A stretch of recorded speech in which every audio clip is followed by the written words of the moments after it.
welcome to more Pokemon Sword. It is episode 15, aka the best episode. And guys, we just defeated Nessa, so we're gonna go back out to Hulbury City. Olina wanted us to meet Chairman Rose at a cafe or some kind of restaurant, whatever it was. So I guess we need to go do that. But there's a couple of things throughout the game that I have missed that I want to try to get as well, but it looks like Olina's going to interrupt us, so the things we missed are going to have to wait. Do not keep the chairman waiting. Head to the seafood restaurant, the captain's table. So, you will not forget the chairman's face. I will give you one of his league cards. Alright, so we get the chairman's league card, apparently. I thought the league card was only for people who are a part of the league, actual trainers, but I guess not. Or maybe Chairman Rose used to be a trainer. Who knows? Go to the seafood restaurant as soon as possible so as to not keep the chairman waiting. Well, I've got some things I missed, ladies, so I'm definitely going to go and make you wait a bit. Well, let's go check out that league card first. So let's go to album, and Rose does not even have a number, it looks like, so maybe he isn't part of the league. I don't know, man, maybe he's, well, the chairman of the league. Maybe that's what he's the chairman of. Mr. Rose is in fact a talented trainer coming in second place for a past champion cup. Yep, he's the chairman of the Pokemon League, and as the president of a large business conglomerate, he is truly a hero to the Galar region, working tirelessly to ensure his thoughts and words don't always match, and thus many say it's hard to tell what he's talking about. In fact, it is said that only his secretary can tell what his true intent is. Note, the above text was submitted by his secretary. There you go, man. So there is Rose's card. He is the chairman of the Pokemon League, and I guess owner of some other business crud. So I'm going to go back to my town map. I think this is how we fly, because I want to fly back to, let's go back to Route 4, I think it was. I'm probably not going to be this ridiculous about making sure I get every item, but there was a Sparkle I walked past that was pointed out to me, so I'm going to go ahead and grab that one at the very least. And I think in the town right here, oh, there's another Sparkle I must have missed. Wait! I think Sparkles might respawn in this game. They do respawn in Pokemon Let's Go Eevee, although they don't actually sparkle in that game. They just are... You can find them by watching Eevee's tail waggle. Meowth, I am not here for you. I'm gonna go over this way and go down. I think the item that I missed originally was down this way. I think it was... I remember it being right next to a big boulder. It might be down here. There it is. So that's the Sparkle I missed. And that's a good one, dude. We got rare candy. I did say I'm going to avoid experience candies for this game, and I guess rare candy almost qualifies as an experience candy, so maybe I should dodge that as well. I don't know, man. I feel like my team's levels are fine. We did have a bit of a struggle versus Nessa, but I think that was for other reasons. I think that was because I probably should have sent out Sirfetch'd at the at the Dreadnought. I should have set that out first, or Dreadnought, whatever his name is. I should have sent him out sooner. I think someone said that Water Pulse from Crisis also would have been really good in that battle, so that was mostly from bad play, not really from my levels. I also kind of goofed how I used my Dynamax. But anyways, we got that, crud. Another thing I missed is I picked up a magnet a couple episodes ago and I didn't realize it. So I'm going to go and get that magnet, and I'm going to put that on Zeus, and I don't know what I'm going to do with the Shell Bell. The Shell Bell was pretty good. Where the stinking crud is my crud? Here it is. Okay, it's down here probably. There it is, magnet. So we're going to go ahead and give that to Zeus. The only problem is I don't know what to do with the Shell Bell now, because Leak is really good for Jill, and everyone else has a thing that boosts their damage. So I don't know, man. We got leftovers over on whoever the crud has them, so I don't know. I'll have to think about whether or not I want the Shell Bell, or maybe when I catch my 6th and final team member, I can give it to them. So another thing is there's a side quest apparently in this town, which I remember doing in my Shield playthrough. So let's see if I can find it. Is it this one? According to this treasure map, the trick to finding the treasure lies in the standing stones. Seek yourself 3 standing stones with grass before the other ones. Use well that strength and find then the strength of its strength in the end. Dally not, if you've a mind, to find what time is left behind. That's what it says. Okay, so it's kind of like a scavenger hunt. I think I talked to that girl a few episodes ago when I was here, and I just never did anything. So I think what we have to do, if I remember correctly, is there's these different statues, and if we talk to them, they mention a specific type. So she basically mentioned the green type. I think that's what the riddle was saying. Or green. The grass type. So I think we have to go find the grass one, and then we can go on a bit of a scavenger hunt. It'll send us to a different one, and we have to keep finding the correct one. So let's just walk around and see if we can find the grass one. Ah, that one says dark. Okay. I don't know if there's a way to tell what type it is just by looking at it. This one's... There it is, grass. Okay. So let's see. Something carved in the stone that says grass. So here's where I'm confused. I don't know if we have to do something more once we're here. I'm going to talk to the girl one more time and try to really read into this riddle. and see how it goes. I think what we might have to do is interact with the stones in a particular order, so we maybe start with grass and then we talk to some different ones. So let's see if she mentions a sequence of different types here. Okay, so we find 3 standing stones. Seek yourself 3 standing stones with grass before the other ones. So we do grass first before the other ones. Use well that strength and find then the strength of its strength in the end. So I'm thinking that means we have to find what grass is good against, which could be a couple of things, but I'm guessing what they mean specifically is probably water. That's the most obvious. So we probably go grass and then water. And then it says use the strength of its strength in the end. So maybe we go grass, water, then fire. I think that's what we're going to have to do here. So step 1 is going to be find the statues that are grass, water, and fire. There's water. Okay, so we'll do grass and then that one. Now we just have to find fire. I'm almost positive this is what the riddle is saying. That's poison, so that's probably not relevant. Over here we have flying. Well, also probably not relevant because water, grass, and fire are all not super effective against that. So maybe on the other side of town there will be more. We just have to remember that one down by the building down there. That is the grass one. I believe there's another one over here, and this one might be fire. So let's go check this one out and see if this is what we're looking for. So we talked to this one. That's fire. Okay, so if my hypothesis is correct, we're going to go to grass, then water, then fire, and that should give us some kind of goodie. And man, for all this work, this better be something good. I backtracked all the way to the city just for this crud. But no, I like doing side quests as we go, and I think the idea of like a little riddle is kind of cool. And I love that they don't like pop up a thing. It's like, new quest, solve the riddle. Like it really is just a character who gives you a riddle and you have to figure it out on your own that it's something you have to do. So we got grass right there. I believe water was on the left and it was the top one. And then the fire one is kind of off on its own. Okay, so there's water. Man, I'm gonna feel pretty dumb if this isn't the answer, but I'm almost positive it is. So let's go back over all the way to the fire one and see if we've got this crud figured out. Now, fire would probably just be good against grass, so if we have to keep going, I guess we just go back to grass again. Here we go, fire. Oh, here we go, yes! And we get an expert belt. All right, so that is a held item. It's a well-worn belt that slightly boosts the power of super effective moves. The question is, do I want that in any of my Pokemon? I don't think that I do, but it might be something to consider if we have like a particular battle that we're going into where we know we're going to have a type advantage. But anyways, guys, we got the expert belt. I'm going to go ahead and head back to Holbury. So we're just going to go Pokemon camp. Gosh, dang it. Town map. That's the answer. So we're going to go to town map and we're going to go back to Holbury, which is where the crud is it? Over here. So we're going to go here. Let's go to the seafood restaurant and finally talk to Chairman Rose and Olina and all that crud and see what our next objective is. So we got the grass gym badge, we got the water one, so are we gonna have to go back to Motostoke to get the fire one? If we do, that's pretty good for Crisis. Maybe it's the time for the expert belt, I don't know. Hey buddy. So let's go talk to her.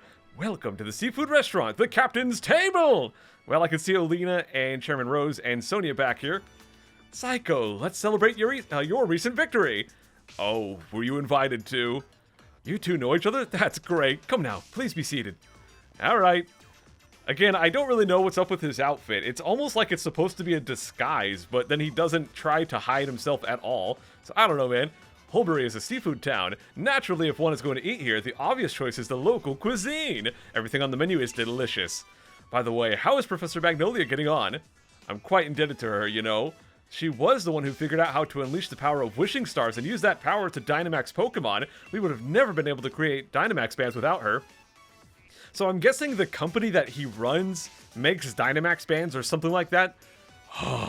She was saying that there's still so much we don't know about Dynamaxing. It's causing her some worry. She even made me take a power spot detector with me when I started traveling. A power spot detector? That's the device that allowed me to discover the power spots. Locations that emit Galar particles and allow Pokemon to Dynamax. I don't like hearing that Professor Magnolia is so worried though. If only there was something I could do. Sonia. It may be good for you to visit the vault in Hammerlock. I believe the key to unlocking the secrets of the Dynamax phenomenon lies in the history preserved there. Understood, Chairman. I will arrange a meeting with Miss Sonia. However, I believe it is about time we get going, Chairman. Okay, Olina. But I've hardly had a chance to speak with Psycho. I am a silent protagonist. You're not going to hear much out of me. It's regrettable, but I suppose it can't be helped. If something needs to be get done, there's no time like the present after all. In any case, I bid you all farewell. Alright, so long, dude. I literally said 0 words to you, but okay. Does he think he's doing me a favor? He's right that the vault would be a good place to look for info on the legends, but... You got the water badge, yeah? Defeating Nessa's no small feat. Here's a TM as a reward. What the crud? Alright, we get TM 79 Retaliate. I'll take it, dude. I feel like there was a Pokemon card, like a Nidoran from way back in the day that had Retaliate as an option, and that's like the first time I ever saw that word as a kid. The user gets revenge for a fainted ally. If an ally fainted in the previous turn, this move's power is increased. That sounds like a very specific scenario. I don't know if I'm going to be using that one. Nessa's a good friend. Perhaps I should drop in on her. Until next time, Gym Challenger. Dude, imagine the tactics. You have a Pokemon use self-destruct, and then you use Retaliate afterwards. That would be so silly, but hey, it could work. Alright, mate, you've got both the Grass Badge and the Water Badge by now, right? In that case, we're both headed for Motostoke and the Fire Gym leader, Kabu. How about I share with you a little tip about that leader, Kabu? From what I heard, he's holed up now in Galar Mine number 2, undergoing some special training. If he's in there, then we can't take him on in the Motostoke, or in Motostoke, even if we zip right over there, putting the brakes on our gym challenge. So I say we head to Galar Mine number 2 ourselves. Let's go see what all the fuss is about. Okay, Hop. Whatever you say, dude. Well, Hop walked off this way. That's probably where Galar Mine number 2 is. We're already healed up. We are ready to go. I've pretty much fully explored Holbury. Nothing left to do here. No time for hopscotch tournaments. Looks like Team Yell is no longer blocking the exit. So, Galar Mine number 2 is right here. In we go. Oh, and we got some new Pokemon to find. I mean, they're not Generation 8 Pokemon, but dude, Shellos is really cool. I'm not going to actually battle these guys. I just want to encounter them and then run away just to get the Pokedex entry. And also, I'm going to go put a faster Pokemon up front so that way it's easier to run. So we're going to go down to here. We'll put Crisis up front, even though they're kind of the highest level. If we spot a trainer, I'll swap back out. We also got ourselves a Wimpod. But we're going to run from this guy as well. Of course, that's a Generation 7 Pokemon. I don't want no stinking Gen 7 Pokemon in my playthrough. So let's run away. Man, Wimpod is a lot easier to encounter in this game than they were in Gen 7, I feel like. Uh-oh. Oh, gosh, is it going to be a sudden battle with Bidet? You again? I know I'm pronouncing Bidet incorrectly, guys, but I just like saying Bidet, so we're going to keep saying it. I'd feel sorry for my Pokemon if I made them take part in a battle against low-level opponents. I'm not in the mood to deal with weaklings right now. Then again, I suppose it's a form of mercy to crush weak opponents early on. If you're under the misguided impression that you're stronger than me, then surely you would be up for a Pokemon battle. Hold on a minute. It's not that I'm chicken or anything, dude. I just want to swap someone else up front. Who needs the experience the most? Obviously, Cremdella. So we're going to go ahead and put them up front and see. I know Cremdella's battles often take a very long time, but we just really need to evolve them. I think we can probably get an item to evolve them soon, or maybe even already. Maybe I should just look it up and figure out where we can get an item, but yeah, maybe later. I don't know. I also need to go and check the whatever they're called, the Pokemon jobs from the Pokemon Center. I need to go check that crud because it's been a while. But anyways, let's go for Draining Kiss, see if we can get some good damage on this Solosis. I don't think Solosis is particularly tough. The only problem is that before evolving Milcery or Milcery, however you want to pronounce it, their stats are really bad before they evolve. So it makes things more difficult than they really need to be. So Psyshot coming in. Yeah, big damage. So once again, we're going to have to swap out. I feel like we're just not going to be able to really use them until we can evolve them. They're just going to always be a bit hard to use. So who do we want to use? We've got some Psychic Action, so Bug Bite would probably be pretty good here. So we're going to swap out to Goma. Another thing that some of you guys suggested is I probably should go to the wild area and get the record or the TM, whatever it might be, to get Leech Life on Goma. Wow, that did a lot. Wow, I was not expecting that to do so much. I'm going to be a little bit risky here and try just to see if I can kill them. I don't know if we're going to be faster, but I'm hoping we will. Okay, we are, so I just have to one-shot them. Please one-shot them. Okay, good. Big risk, but it paid off. But yeah, some of you were saying I should go to the wild area and get Leech Life for Goma. One, because it's an incredibly strong attack, but also because Goma does not learn great bug attacks on their own naturally. Gosh, dude. I guess we'll use Zeus here. I don't really want to stick with Goma because they're down to 1 HP and I'm not confident we're going to one-shot them.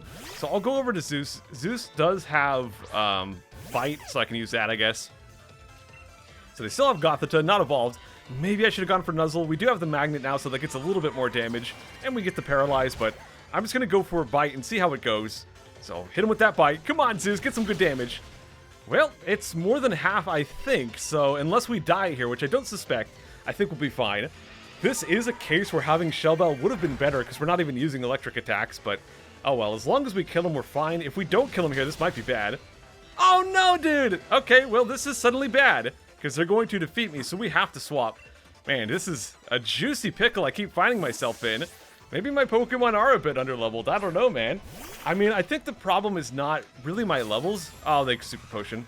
I think the problem is mostly just the fact that some of the choices I made for my team are just not that good until they evolve. I mean, keep in mind, Zeus has not evolved, Milcery has not evolved, and Goma has not evolved. So, stat-wise, my team will be a lot stronger in the long run, but just for now, yeah, it's not looking too hot, but it will, dude. I think my team's going to be good in the long run. It's going to take some time. They're kind of a late bloomer, I guess. So down goes Gothita. On the bright side, well, Crisis is strong. Jill is very strong as well, if we can fight some stuff that's not good against fighting type. The problem is that this guy is always using stuff that Jill is just not that good against. So I've got Hatena coming out. I'm going to go ahead and just use some Water Pulse here and see how that does. I'm expecting this to do some pretty big damage. Oh yeah, almost get him right there. Oh, he's so upset. Look at this guy. Yeah, he's mad. He tries to hide it, but he is so mad that we're winning right now. Okay, Psybeam goes in. Not too bad. We'll go hit him one more time. And we've got just one more Pokemon coming out. I don't know why it looks like Crisis is throwing his Water Pulse. It looks like he grabs a ball of water and tries to throw it. Kind of weird looking. But alright, Cremdella, 22. Nice. Out comes Ponyta. I'm thinking this is the new Generation 8 Galar Ponyta, which is not fire. I think it might be Fairy, Psychic, or something weird. I don't exactly know their type, but whatever their type is, I'm pretty sure that Water Pulse will still be a pretty good option. So, let's go use Water Pulse right here. And we'll see how that does. Throw those Water Balls at him, dude. Yeah, pretty good damage. And we get the Confusion. Nice, dude. So as long as we don't die here, this battle is over. Come on. They use a Confusion of their own. Alright, dude. Not doing a lot of damage. Crisis is too strong. And Crisis is not even fully evolved yet, so they're only going to get stronger throughout this playthrough. And down goes Ponyta. So, again, trying to force myself to use some of my weaker Pokemon. It's a little bit spooky, but that's fine. We got him. Trainer Bidet goes down. You showed at least a little effort, so I decided I should let you win. Yeah, you let me win. Of course you did, man. Honestly, I think sandbagging is kind of crummy, so if you really let me win, I don't know how I feel about that, dude. You're not weak, you just lack talent. Your chances of completing the gym challenge are pretty slim, I must say. Here, I'll give you this, something to show you at least tried. He gives me his league card. Thanks a lot, Bidet. Alright, you go collect your wishing stars. You're gonna need those if you ever want to have a chance at beating me. Okay, so I'm gonna go and read the league card, I guess. Let's go up to the album, and he's number 908. I'm gonna go ahead and flip it over. Bidet spent some time living in an orphanage after his family ran into some trouble when he was young. He always had difficulty getting along with others and would constantly get into fights. That is until one day Chairman Rose visited the facility. Rose gave Bidet a Pokemon, which changed Bidet's life forever. He showed talent as a trainer and threw himself into Pokemon battles, becoming stronger by the day. He has joined the gym challenge with an endorsement from the chairman himself, and Bidet plans to prove that the chairman's faith was not misplaced. There you go. So right over here, well, first off, let me go put Crisis back up front just so he's faster. Let's go ahead and do that. But there was another Pokemon I want to encounter and run away from, just for the Pokedex entry. Or not. Okay, I think that was Noibat. Oh, okay, another chance. Another chance. Noibat, you crud, get back here. Hold on. Pop up. Okay, we'll get Scraggy. That's also cool, I guess. So we're gonna just run away from this guy. Scraggy is so cool, dude. Scraggy is one of those Pokemon who's like weird and cool at the same time. I don't know how you do it, Scraggy, but it's amazing. Yeah, we're gonna go run away from that. Let's see if we can get the Noibat Pokedex entry. Come on, Noibat. Pop out, you crud. Okay, well, we'll get some we'll get some Binacle here. That's fine. Run away! I just want to find Noibat. If only Noibat would not run away from me so much. Come on, you crud. Maybe I'm wasting my time. We'll probably run into him a bit later. So I'm just going to go back and heal. Let me see if I even need to. Yes, we do. Okay, so I'm going to go back and heal. I'll meet you guys back in here, and we'll go battle that miner or construction worker, whatever that guy was. I know I should use my bike more, but I just looks like such a dork when I do it, so sometimes I avoid using it, but Yeah, I probably should use the bike more often. Turbo speed? Oh my gosh, I just heard an entire elephant. Oh wow, we can ride the bike even in the mine. I saw Shuckle, dude. I want to encounter that guy, and I'm going to run away just for the Pokédex entry. I mean, I'm wearing the Shuckle shirt. I'm wearing the old mold shirt. But as much as I would love to use them, you guys know I love my slow and tanky Pokemon, and Shuckle is pretty much that to the extreme. But yeah, I am not going to be using, as I've said so many times, no Generation 2 Pokemon in this run. So, goodbye, Shuckle, you beautiful creature. Alright, so let's go battle the miner down here. There they are. Let's go to Pokemon. Oh, you know what, guys? There is one more thing. Right here, we've got something very special. We have a Galar region Stunfisk. Yeah, it's kind of ridiculous, but you can kind of see him popping up above the ground with his little Pokeball mouth. So there's one more thing. I don't know if we can run, actually. Yeah, we can. Okay. Yeah, some Pokemon have abilities that keep you from running. So against this guy, I hate to say it, guys, but I'm probably going to avoid using Cremdella until we get them to evolve, because they're just too weak. So I probably don't want to use Goma. This guy might have some rock types. Honestly, let's just use Jill, dude. If they've got rock types, Jill will be good. So that's probably our best choice. Here we go. My Pokemon is bursting with energy. What I mean to say is, please battle me! Alright, Mr. Guy with your beard crud. Worker Francis. Okay, Francis. Carkol. Well, this would have been a great battle for Crisis because this guy is fire and rock type, so we would have been super, super effective with water, but I think we just go for some Rock Smash, and that'll do some pretty good damage still. Rock Smash, not the strongest fighting attack, but because Jill is just so strong, such a good physical attacker. One of the highest base physical attack stats of, like, pretty much... I'm pretty sure they have one of the highest base physical attack stats of, like, any non-legendary Pokemon ever. Like, they are way up there. So it's pretty good. But with that guy dead, we're going to end this battle. I guess it was just the one Pokemon. Kind of skipped past the dialogue there a bit quickly, but that's okay. I'm just too excited, guys. I want to go grab these balls. 3 Dusk Balls, in fact. A somewhat different Pokeball that makes it easier to catch wild Pokemon at night or in dark places such as caves. Alright, let's go talk to this guy. When you've got too much energy, you need to let those feelings out. Battles are a good way to do that. Guys, I'm going to do something that might annoy you, but we're going to go ahead and wrap things up here for today. We're still kind of near the start of this mine, and I just feel like it would make more sense to wrap it up here, come back in the next episode, and do the entire mine if we can. So yeah, I will see you guys next time. Take care.